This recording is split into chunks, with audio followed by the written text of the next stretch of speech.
राकेश जी कैसे कह दिया उसमें समाजवादी पार्टी के लोग हैं? अरे मैं थोड़ी नहीं कह रहा हूँ, ये कह रहे हैं शादाब बैठकर। उसमें मनोज यादव जी शादाब कह रहे हैं कि समाजवादी पार्टी के लोग हैं। एक पप्पू सिंह चौहान है तो समाजवादी पार्टी में, तो कह रहे हैं कि मैं छोड़ रहा हूं पार्टी। हम एक राकेश जी हमको बोलने के लिए बुलाए तो दो चार बातें नहीं, सुनिए, बोलिए बोलिए। हमें दिवालियापन थोड़ी नहीं है कि हम विपक्ष से सवाल पूछे।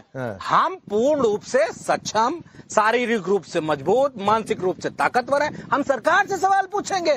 ये बीमारी इन्हीं वाली बी टीम वालों को है जो विपक्ष से सवाल पूछने लगे। मैं कहूंगा उत्तर प्रदेश की सरकार से ये फिर इनके मुंह में कोई बीमारी है। मैं शादाब प्लीज, अगले 30 सेकंड कोई इंटरप्शन नहीं। मनोज यादव जी अगले 30 सेकंड कोई इंटरप्ट नहीं करेगा। पीसीआर इंश्योर करिए। मनोज यादव जी अपनी बात पूरी करिए। अरे प्लीज प्लीज प्लीज बोलिए। बस मैं अपनी बात पूरी कर रहा हूं। देखिए, मैं राकेश जी ये कह रहा हूं कि ये जो भी लोग हैं, इनको जिस चीज की भी तलाश है, जिस चीज की भी आकांक्षा है, जिस चीज की भी प्रबल इच्छा है, इन इच्छाओं की पूर्ति क्या योगी आदित्यनाथ और नरेंद्र मोदी जी नहीं कर रहे हैं क्या, जो ये गुंडई कर रहे हैं? सीधी सी बात। और मुझे इसमें इसलिए कुछ नहीं कहना है क्योंकि जब जब ये बीजेपी की सरकार फंसती है, राकेश जी ध्यान से सुनिएगा, जब जब फंसती है तो कभी आतंकवादियों को मार देगी जब संसद में गिरेगी, जब संसद मार्च कर देंगे पूरे सांसद मिलके, तब ये यहाँ पे जब भगवा फहरा देंगे। ये नौटंकी बंद करो। देश को पता चल गया कि जब जब मोदी डरता है भगवा झंडा आगे प्लीज ये गांव में नारा लगा। मनोज यादव जी ये बातें नहीं ठीक लगती हैं। की बात यही है, भगवा को लेकर वैसे भी आप लोगों की टिप्पणियां बहुत पुरानी है, बहुत पुरानी है। शुभराज साहब आगे करते हैं। शुभराज साहब ये एक अलग तरीके का सीन। शादाब कह रहे हैं कि समाजवादी पार्टी के लोग शामिल है बीजेपी के साथ। वो कह रहे हैं कि भगवा वाले झंडा गुंडा लेकर वहां पर चले गए। एक इनकी पार्टी का भी आदमी वहां पर था, इस्तीफा दे दिया। कौन गुंडा है?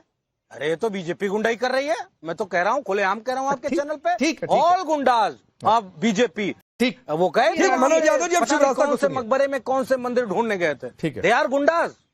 ठीक है, हाँ सुनाइए। देखिए राकेश जी, दो तीन बातें हैं इसमें। इसको ले दो जो मत है, एक यूपी असेंबली के अंदर जो हुआ, एक उसका आकलन हम कर सकते हैं, और एक जो सामाजिक रूप से जिस पे बात हो रही है हम उस पे बात कर सकते हैं। यूपी असेंबली के अंदर बहुत क्लियरली ये कहा गया कि जो भी लीगल एक्शन लेना है वो लेने के लिए सरकार आगे आएगी, सरकार लेगी, सरकार ले रही है। दूसरी चीज जो कही गई, जो समाजवादी पार्टी और जो अन्य ऑपोजिशन के लोग हैं, उन्होंने कहा कि धार्मिक सद्भाव भड़काने का काम जा रहा है। बिल्कुल किया जा रहा है, इससे कोई डिसएग्री नहीं कर सकता, लेकिन ये कौन भड़का रहा है? जब सरकार आगे बढ़ करके इस पूरे मूव का समर्थन नहीं कर रही, ना वैचारिक रूप से कर रही, ना लीगल टर्म्स में कर रही, तो ये कौन लोग हैं जो कम्युनल सद्भाव की बात लेकर के आगे आ रहे हैं और कह रहे हैं कि ये भड़काया जा रहा है? उनको चिन्हित किया जाना चाहिए। दूसरी चीज, देखिए जो माहौल बना है देश में, और जैसे कहा गया कि ये जो भाषा बोली जाती है कि पता नहीं कौन से मस्जिद में मंदिर ढूंढने चलते हैं, वही पलट करके अगर कुछ हिंदूवादी संगठन कह दें कि पता नहीं किन मंदिरों के बीच में इनको मस्जिद बनाने की सूझी आज से 500 वर्ष पहले, आज से 700 वर्ष पहले, तो डिबेट तो यही है ना कि जमीन पे हक किसी का था, किसी और ने अपने आक्रामक तरीके से, अपने आक्रामक नीतियों को फॉलो करते हुए वहां पर अपने धर्म का आधिपत्य किया। लड़ाई तो मूलतः इसी चीज की है ना। तो हमें, मुझे लगता है, प्रबुद्ध सोसाइटी, प्रबुद्ध समाज को बैठ करके राजनीतिक दलों के साथ ये विचार करना चाहिए कि हम कट ऑफ डेट किसको माने, क्योंकि कट ऑफ डेट अगर आप निश्चित नहीं कीजिएगा और अपनी वैचारिकी के हिसाब से हर 3 महीने के बाद कोई शगुफा छोड़िएगा तो ये दिक्कत होगी। इसका मतलब ये कतई नहीं है कि जो घटना हुई उसका महिमा मंडन किया जाए। इसका मतलब ये कतई नहीं है कि जो लोग ये आज मंदिर के अंदर मस्जिद और मस्जिद के अंदर मंदिर ढूंढने का प्रयास कर रहे हैं उसको जस्टिफाई किया जाए। लेकिन हमारे यहाँ का इतिहास विवादित रहा है। कुछ एक पक्षों का महिमा मंडन किया गया है और कुछ एक को जानबूझकर दबाया गया है। इस बात से भी कोई इनकार नहीं कर सकता। इसीलिए बल्कि मैं तो बढ़ करके एक बात बोलूंगी कि बल्कि वो राजनीतिक पार्टियां जो इतिहास में लीपापोती करती हैं, सबसे ज्यादा धार्मिक भावनाएं भड़काने का काम वो करती हैं। ठीक है, मनोज यादव जी जवाब दीजिए। मैं एक सवाल उसमें ऐड कर देता हूं। कहा यह गया कि मुसलमान सामने होते तो गोली मार देते, तो फिर जो पहले बातचीत हुई थी कि अयोध्या में क्या कारसेवकों पर गोली इसलिए चल गई क्योंकि हिंदू थे?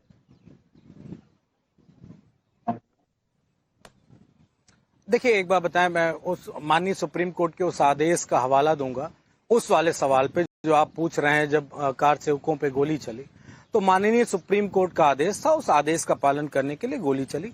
और उसमें मुझे कुछ, अब मुझे लगता नहीं इतनी पुरानी बात को बार बार रिपीट करूं, बहुत पुरानी बात। हिंदू पर गोली चली पुरानी बात है, बड़ी अच्छी बात है। संभल में हिंदू मार दिए गए पुरानी बात है, नहीं कर ना उखाड़े उसको। अरे एक मिनट, हमको बात पूरी कर ले, एक सेकंड। देखिए राकेश जी, मैं डिबेट को बड़े अच्छे मोड पे ले जाना चाहता हूँ, और तड़ाक तू आप मुझे कुछ हर अच्छे मोड पर कोई तू तड़ाक नहीं करना चाहता है मनोज जी, इसीलिए मैंने, लेकिन डिबेट में छोटे छोटे सवाल आ जाते हैं, वैसे ही छोटा सवाल मैंने दाग दिया। भैया राकेश, छोटे सवाल, मैं सुब्रास्टा जी की बात का समर्थन कर रहा हूं कि उन्होंने ये बात कही कि कोई भी ऐसे चीजों का समर्थन नहीं करता और इन पे कार्रवाई। तो मेरे मन में भगवान कृष्ण ने तुरंत उत्तर भेजा, कहा जाके राकेश जी के माध्यम से जनता को बता दो, क्योंकि मांग बीजेपी भी कर रही है और मांग उत्तर प्रदेश के एक मिनिस्टर खन्ना जी सदन में भी कर रहे हैं, सख्त कार्रवाई होगी। मेरा हाथ जोड़ के प्रार्थना है, योगी जी आपका चैनल देखते हैं भैया, उसमें भाजपा वालों पे कार्रवाई मत करना।